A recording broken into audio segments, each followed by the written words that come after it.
수사권 이야기까지 나옵니다. 이제는요. 검수완박도 모자라서 이제는 국가수사위원회 설치 법안이 나왔습니다. 이 검찰청은 폐지하고 그리고 국무총리실 산하에 있는 국수위가 앞으로 모든 수사기관, 그러니까 검찰청은 이제 수사를 못하니까 경찰청, 공수처, 그리고 중대수사본부청인가요? 거기 세 기관의 컨트롤 타워 역할을 하게 되는데 이 국수위는 국수위원 11명으로 구성이 되고 대통령이 임명하도록 되어 있다라고 되어 있어요. 이걸 어떻게 받아들여야 되는 건가요? 아니, 그러니까 이게 예. 뭐 수사 권한이야 예. 행정권의 하나였으니까 뭐 행정부 소속이 어디에 위치를 하건 간에 뭐 상관이 없죠. 검찰도 행정부의 하나의 소속 기관이니까, 법무부 산하 기관이니까요. 그 다음에 경찰이라는 것은 행안부의 산하 기관이니까 이걸 뭐 수사권을 조정하는 것은 뭐 입법적으로나 어떤 그 행정부 내부적으로 조정이 가능하다고는 생각합니다만은, 저는 이걸 수사권 조정을 하거나 이러한 수사기관의 재편을 할 때 누구의 이익을 위해서 하는 것인지 좀 고민을 해봤으면 좋겠어요. 너무 중요합니다. 예. 예. 이게 정말 국민들을 예. 위해서 이렇게 하는 것인지, 오케이. 아니면 이 수사를 피하고 싶은 정치인을 위해서 하는 것인지 예.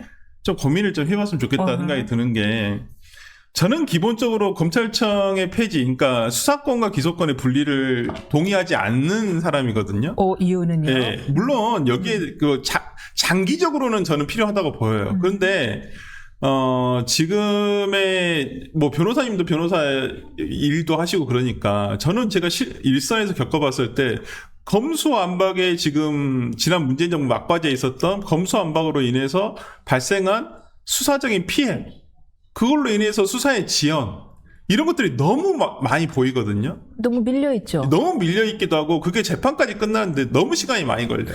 예전보다. 그리고 경찰이 안 해본 수사범죄, 경제사범이나 이런 거는 좀 오래 걸려요. 이해시키는 아니, 그러니까 제가 경찰의 수사 권한을 폄훼하는 건 아닙니다만은, 검찰에 비해서는, 특히나 검사라는 사람들은 정말 많은 사건을 다뤄보고, 그 다음에 우리가 지금 있었던 게 뭐냐면 보안수사명령이라는 지휘권을 통해서 조금 경찰에서 조금 수사가 미비하더라도, 예를 들어서 보안수사명령을 한다든지 아니면 검찰이 직접 이제 올라온 사건을 약간 보완을 해가지고 기소를 하는 형식이었잖아요.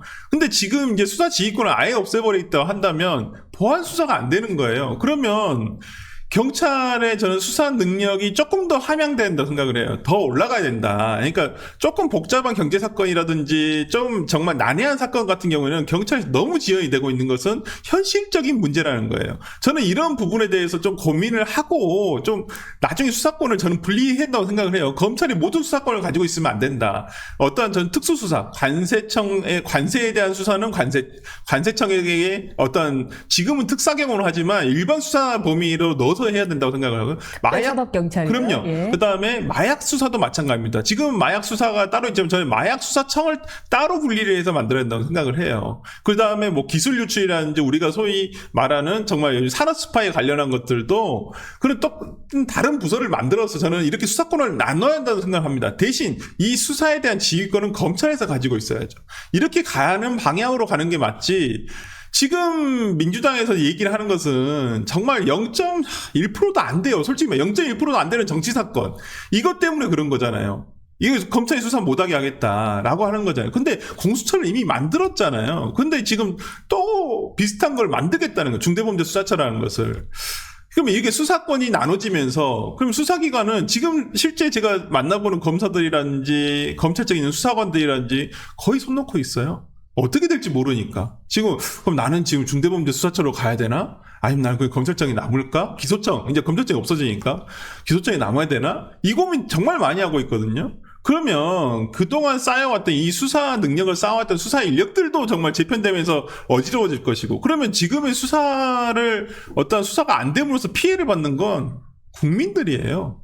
저는 이런 부분에서 너무 성급하게 간다. 성급하다. 네, 그러니까 물론 정치 검사가 있다는 현실도 저 인정합니다. 정치 사건도 검찰에서 그렇게 해서는 안 된다는 거 알아요. 그리고 그렇게 해서는 안 된다는 그 방향성도 맞다고 생각을 합니다. 그러면 우리가 어디 운동장에 쓰레기가 있어요. 그럼 쓰레기가 저기 저 구석대기에 있는 쓰레기가 잘 안 치워졌어요. 대다수는 잘 치우고 있는데 안 치워졌는데, 야, 너는 저 구석대기에 있는, 구석지에 있는 쓰레기를 못 치웠으니까 너 빨리 빗자루 내놔. 이거잖아요. 이제는 앞으로 아예 청소를 못하게 하겠다는 거잖아요. 저는 이건 아니라고 보여요. 그러니까 진짜 아주 정말 대부분의 사건은 99.9, 진짜 8% 이상의 사건들은 민생 사건들이에요. 검찰청에서 하는 사건들이 대부분이. 근데 그러한 것 자체를 아예 못하게 하겠다라고 한다면 저는 수사기관의 재편 과정을 통해서 이것도 자리를 잡는 시간이 또 필요하고 그러면 수사의 지원은 누가 책임지냐 이 말이에요. 저는 정말 민주당에서 좀 이런 고민 없이 그냥 추진을 하는 것 같아서 좀 문제라고 생각을 하고요. 그리고 너무 국무총리 산하로 너무 모아놨어요. 이건 마치 5공화국 때 행안부 밑에 있었던 치안본부를 통해서 경찰의 어떤 권력이 많아졌잖아요. 그것을 당시 50 때 우리가 그 치안본부를 통해서 너무 넓은, 너무 확장된 그 경찰의 수사 권력을 좀 제한한 것이 검찰이에요. 검찰의 수사 권한을 키우면서 경찰에게 어떤 수사지휘권을, 그러니까 검찰에게 수사지휘권을 주고 경찰을 통제해라. 이렇게 해서 검찰청이 만들어진 것이거든요. 만들어진 건 그 전부터 있었습니다만 권한을 확대해서 지금의 균형이 맞아진 거거든요. 근데 지금 보면 국무총리실 산하에 저는 이건 옥상옥이라고 생각하는데 국가수사위원회가 있고 거기에 어떠한 또 통제를 한다는 거잖아요. 어떤 수사 권한을 또 분배를 하고 통제를 하고 그 위원들은 대통령이 다 임명한다는 거예요. 아니, 그러니까 추천도 이제 대통령과 뭐 법무부 장관들이 추천하고. 아니 저는 이건 진영의 문제가 아니라. 그럼 민주당이 정권 뺏겼을 때 만약에 또 이걸 그대로 보수 정의당에서 그대로 이용한다고 하면 그거 다 동의하실 거예요. 또 그때는 또 이거 해체법안 나오는 거 아니에요? 다수당이 예를 들어 민주당이라고 한다면. 이렇게는 하지 말자고요. 기간에 우리가 대한민국이 70년 동안 가져오면서 만들어온 체계라는 게 있잖아요. 사법체계, 수사체계. 그런 것들을 본질적인 부분을 훼손하지 않으면서 국민을 위해서 이것을 조금 변경하고 개선을 해가는 방향은 맞지만 지금 이 부분은 오로지 정치적인 목적밖에 없다고 보여요. 예, 아까 전에 원내대표가 이번에 선임이 된 다음에 잠깐 말씀하신 내란 종식을 일본 기치로 내세웠다는데 그리고 강력한 개혁도 내세웠습니다. 이 강력한 개혁이 아마 검찰 개혁이 들어간 것 같아요. 이게 개혁이에요?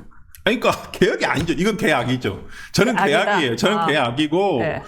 그러니까 정치인이 수사받기 싫으면 검찰 개혁해야 한다고 얘기를 하시는 거고요. 정치인이 재판받기 싫으면 사법개혁해야 한다고 얘기하시는 거예요. 입법개혁은 아무도 입을 열지 않고. 그럼요. 그러니까 저는 지금의 이러한 개혁 모르겠습니다. 정말 나중에 근데 너무 눈에 뻔히 보여요. 이 결과물이. 뻔히 보인다. 네. 어떻게 되고. 검수안박을 통해서도 정말 이 수사기관에서 겪고 있는 어려움 등이 너무나 많았는데 이렇게 돼버려 수사기관 재편이 된다고 한다면 글쎄요. 장단컨대 일반인 분들 절도죄로 고소해도 한 2년 뒤에 재판 받게 될 제가 제일 싫어하는 범죄고 정말 지금의 우리 양형이 맞지 않다고 생각하는 범죄가 사기범죄예요. 사기범죄는 정말 저는 사람을 피말려 죽이는 것이라고 생각하거든요. 피해자들을. 정말 분노할 때가 많아요, 진짜. 근데 사기범들에 대한 어떤 형량 자체가 그렇게 세지가 않잖아요, 우리나라 같은 경우는. 그렇기 때문에 더 분노를 하는데, 이제는 그나마 기존에는 그 수사기관을 통해서 빨리빨리라도 처벌을 받거나, 아니면 처벌을 하게 되면 그나마 합의라도, 정말 사기범들이 합의라도 피해자에게 어떤 피해 보상이라든지 피해 회복을 하는 경우라도 있었습니다만은, 이제는 뭐 수사가 이렇게 돼버리면 정말 오래 걸리거든요. 2년이고 3년이고 끌고 그때 30만 원, 50만 원씩 갚으면 되고. 정말 그래서 정말 특히나 사기범행이라든지 정말 어려운 사건들이 있는데 그러한 범행들이 앞으로 어떻게 진행이 될까 그런 부분에서 진짜 이제 변호사로서 그냥 일선에서 이제 이런 사건들을 다뤄보는 변호사로서 너무 걱정이 크게 된다. 개혁과 붕괴의 차이가 분명히 있습니다. 네. 개혁이라면 일단 절차적으로 정당해야 되고요. 제도의 목적이 투명성을 강화하기 위한 거고 그 결과는 견제와 균형을 유지하기 위함인데 그것이 공청회나 절차적 정당성 없이 일방적인 법안으로 강행되거나 그다음에 제도의 목적이 권력 통제력 강화거나 그다음에 그 결과가 결국에는 권력 집중이 된다면 그것은 개혁이 아니라 사실상 시스템 붕괴다라고 봐야 되지 않을까 싶습니다. 동의합니다.